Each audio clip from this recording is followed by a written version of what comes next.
Welcome to my channel Kalyani journals in Telugu. And మనకి EMRS notification release అయింది. Application process కూడా start అవుతుంది. So మనకి టైర్ 1లో కొన్ని పోస్టులకు మాత్రమే క్వాంటిటేటివ్ అప్టిట్యూడ్ అనే సబ్జెక్ట్ ఉంది. కొన్నిటికి లేదు, కొన్నింటికి మాత్రమే ఉంది. అండ్ సో ఆ పోస్టులు ఏంటి అండ్ సిలబస్ ఏ విధంగా ఇచ్చారో మనం ఈ వీడియోలో చూద్దాము. వీడియో ఎండ్ వరకు చూడండి. సో మనకి క్వాంటిటేటివ్ అప్టిట్యూడ్ అన్నది హాస్టల్ వార్డెన్కి 30 మార్క్స్కి ఇచ్చారు, అకౌంటెంట్కి 30 మార్క్స్, అదేవిధంగా ఫీమేల్ స్టాఫ్ నర్స్కి 30 మార్క్స్, జేసే 25 marks, lab attendant 25 marks. Okay, మనకి ఈ పోస్టులకు మాత్రమే క్వాంటిటేటివ్ ఉందన్నమాట. సో సిలబస్ ఒక్కసారి ఈ 5 పోస్టులకి సిలబస్ సేమ్ అండి.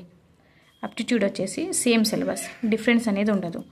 సో రేషియో అండ్ ప్రపోర్షన్స్ ఇచ్చారు, టైమ్ అండ్ వర్క్ ఇచ్చారు, అండ్ ప్రాఫిట్ అండ్ లాసెస్ చూసుకోవాలి, problems and ages, number system, decimals and fractions, time and distance, HCF and LCM, percentages ఇచ్చారు, simplifications and average, simple and compound interest, mixtures and alligations, data interpretation. Okay, మనకి aptitude నుంచి ఈ syllabus అయితే ఇవ్వడం జరిగింది. And me friends ఎవరైనా ఈఎంఆర్ఎస్కి prepare అయితే ఈ వీడియోని వాళ్ళకి షేర్ చేయండి.